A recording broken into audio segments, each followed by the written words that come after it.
心情来看到20年前有素食店的业者捌杀活动，买套餐加69块银，就当摕到一只 Hello Kitty 的布偶仔，引起民众过去烧钱买买。过去这布偶仔即马足有价值，网络配对介绍花价2万块，算算的一只就要1250块银。 还阁会记得20年前捌流行全台湾的 Hello Kitty 翁仔吗？只要一开卖，拢会造成大排队。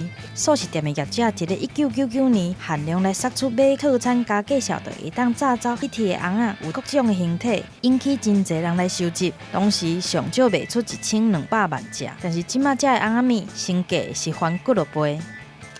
一日拍卖网络顶，真侪人抛出来卖，介绍对几百块到几千块拢有。原本买套餐加69块，就会当得到的 Hello Kitty， 即马伫咧网络顶介绍标价8对来卖2万块，算算的一只就要1250块。搁有即款火影忍者的千金顶，有网友讲这是素食店真经典的佚佗面，有人点出各种翁仔面实际相片来相讨论。原本随着买餐点来送的佚佗面啊，即马一个转手就花甲上千。 好，谢谢。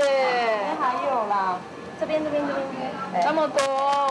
讲到经典的，当然还有这 Hello Kitty 的 Kitty， 是2005年超商杀出的小礼物，只要消费77块就会送一个。除了有31款的普通版，还有3款的特别版，捌创下送出超过5000万的纪录，会当讲是超商这点的开创者。即卖网络顶完整一套会当卖到300-400块，业者杀出各种的活动来请人客。 如今这的商品随着年代有来增加价值，卖的毋若是绝版，更加是满满的纪念。